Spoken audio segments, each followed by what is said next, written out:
하나둘 파티에 모이기 시작합니다. 로리는 남자친구와 데이트 가기 위해 준비를 하고 있고 룸메에게 인사하고 나갑니다. 으슥한 다리 밑에 누군가의 갈고리가 보입니다. 로리와 리치는 분위기가 무르익어 갑자기 키스를 하는데 리치의 손이 좋지 못한 곳으로 가고 있네요. 로리는 손을 맞고 저지합니다. 의문의 사람은 서서히 움직이고 간판을 긁으며 둘에게 접근합니다.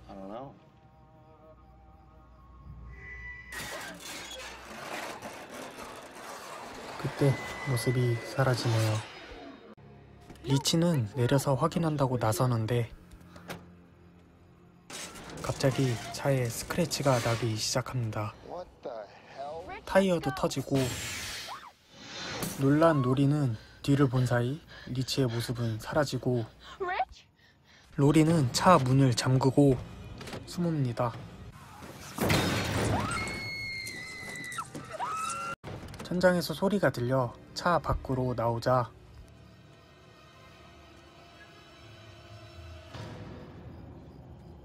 리치는 매달린 채 죽어 있었습니다.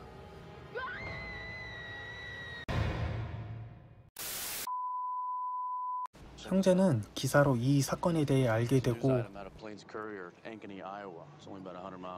목격자는 보이지 않는 자라고 진술했다고 합니다. 사건이 일어난 장소에 도착한 형제는 이 학교로 전학 와서 룸메이트를 구하러 왔다고 하며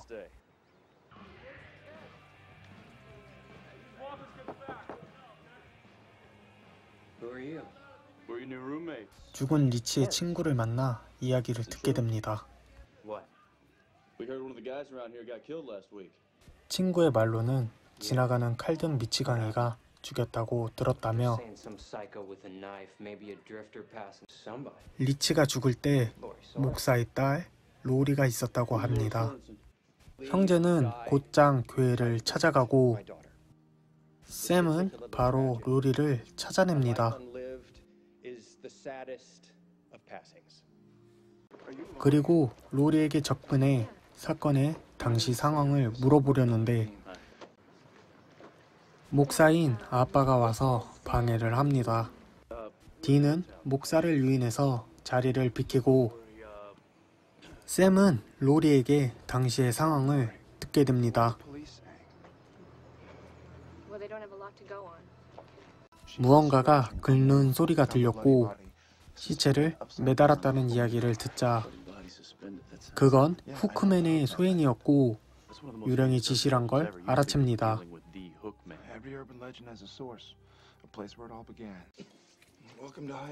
기록을 확인해보니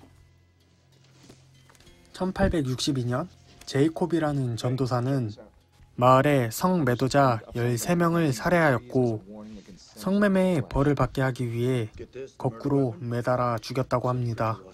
그때 사용한 살인 무기가 갈고리였습니다. 로리는 기숙사에 들어가고 방에 자고 있는 룸메이트를 보고 곧장 잘 준비를 합니다. 한편 형제는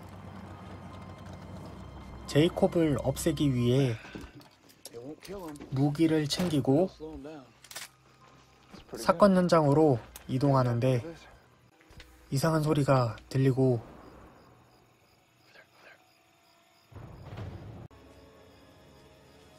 숲속에서 경찰이 나와 총으로 무장한 형제를 체포합니다. 로리도 잠에 들고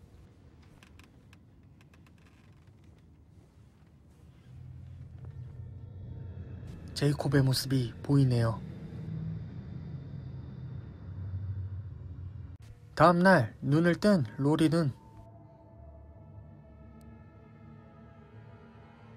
죽어있는 룸메이트를 보게 됩니다.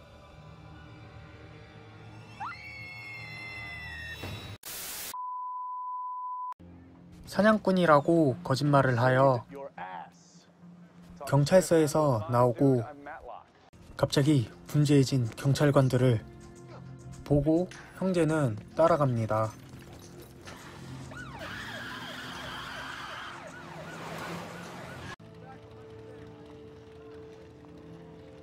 그곳은 로리의 룸메이트가 죽어있던 현장이었고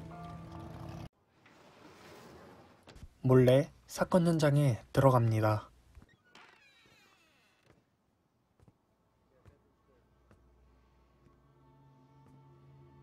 벽에 불을 켜지 않은 걸 다행으로 생각하지 않니? 라고 적혀 있었고 그 옆엔 갈고리의 문양을 확인합니다. 갈고리와 똑같은 문양이었고 딘은 제이콥의 무덤을 찾아 뼈를 태우자고 합니다. 근데 제이콥은 사형을 당한 후 표시 없이 안치되었다고 합니다. 샘은 1932년, 1967년 두 번 성직자가 체포된 사건을 찾아내고 두 사건 다 부도덕성에 관해 설교한 성직자였으며 보이지 않는 자가 저지른 일이라고 진술했습니다. 근데 로리의 아빠도 부도덕성에 관한 설교를 하는 목사였고 딘은 제이콥의 무덤을 찾아내고 샘은 로리의 집으로 향합니다. 로리와 목사가 싸우는 장면을 목격하고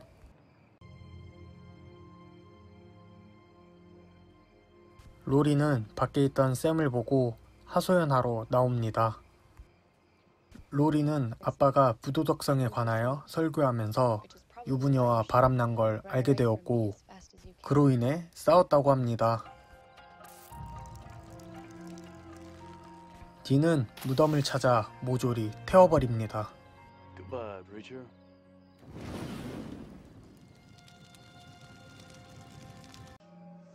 샘과 로리가 포옹을 할 때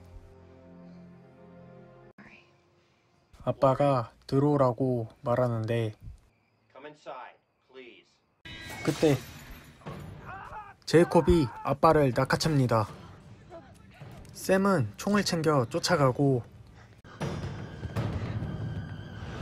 제이콥을 향해 소금으로 만든 총알을 쏩니다. 목사는 중상을 입고 병원에 입원하게 되고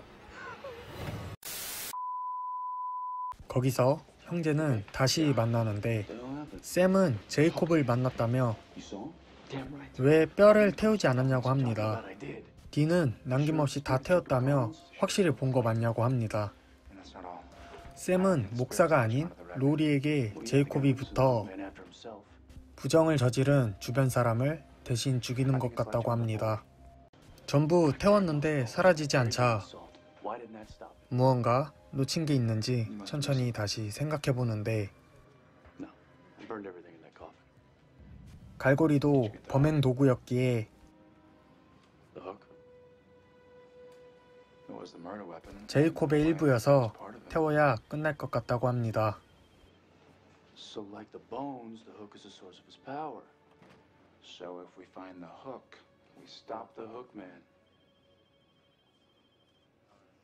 갈고리에 대한 기록을 찾아보니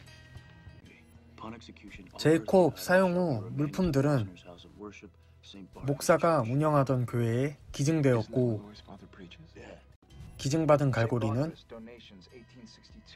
녹여서 다른 물건으로 만들었다고 합니다. 형제는 과연 갈고리를 찾아서 제이콥을 없앨 수 있을까요? 진구였습니다.